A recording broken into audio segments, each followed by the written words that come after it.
Η πρόεδρος της Ευρωπαϊκής Επιτροπής, Ούρσουλα Λάιεν, κάλεσε την Ευρωπαϊκή Ένωση να εντείνει τις προσπάθειες ενίσχυσης της αμυντικής της ισχύως, χαρακτηρίζοντας τον Βλαντίμιρ Πούτιν αρπακτικό που δεν πρόκειται να αλλάξει, όπως είπε. Οι δηλώσεις της έγιναν σε κοινή συνέντευξη τύπου με τον Πολωνό Πρωθυπουργό Ντόναλντ Τούσκ. Thank you very much for welcoming me here in Poland. And indeed, you are right, today is a very special day for you and your country.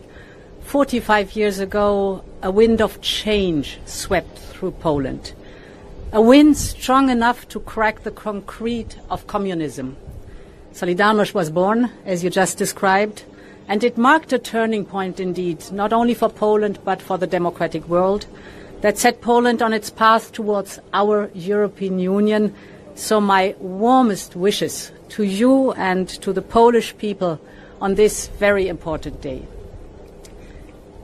Dear Donald, I'm here today also to express Europe's full solidarity with Poland as a frontline state.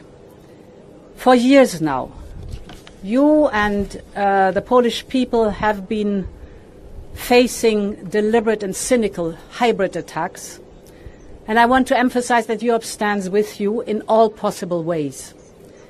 And that is why, if we take a long-term look on our proposal of the new modern European Union budget, the next 7-year budget, we are tripling the investment in migration and border management and protection.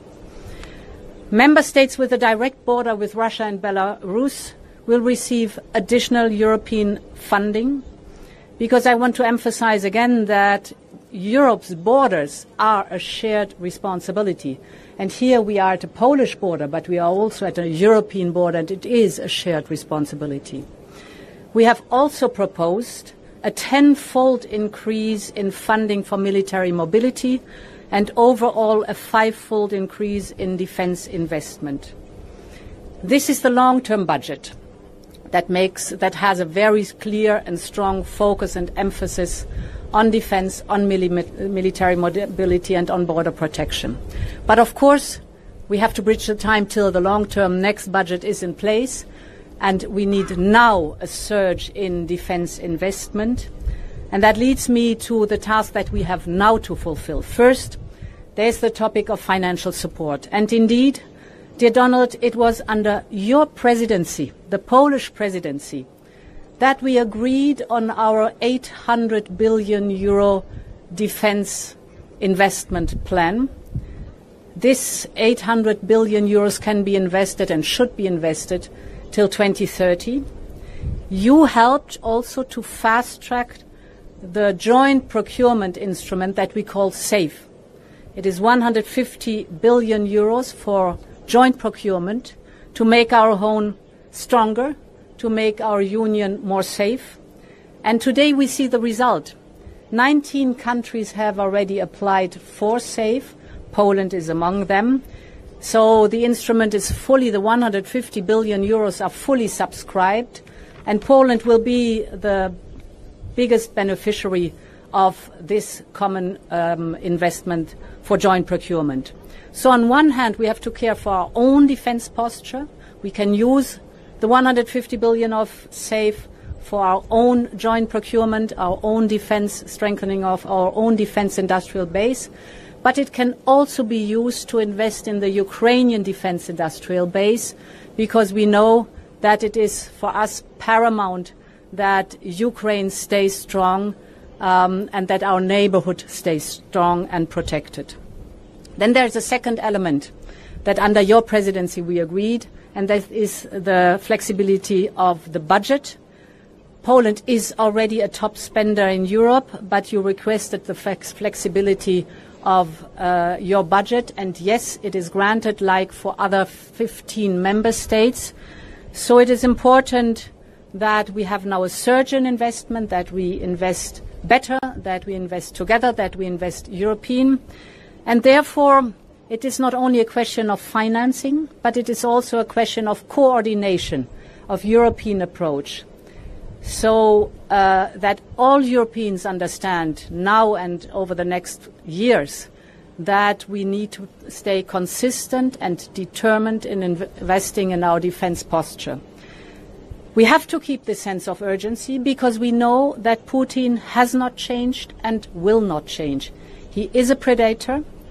In the last 25 years, he started 4 wars: Chechnya, Georgia, Crimea, and the full-blown invasion in Ukraine. We know by experience that he can only be kept in check through strong deterrence, and therefore we have to be coordinated, precise, and fast with the surge of our defense posture in the European Union and specifically in the frontline state. That is the reason why in the next weeks we will prepare a roadmap how to invest the additional defense money in the European Union in our defense posture. We will analyze the gaps we have in the European Union and how to fill them by 2030 with targets, with milestones, because only what gets measured gets done. And we will discuss this in the European Council, informal European Council, at the beginning of October under the Danish presidency. Let me finish my statement with a wider view to our neighborhood, and that is the security guarantees for Ukraine.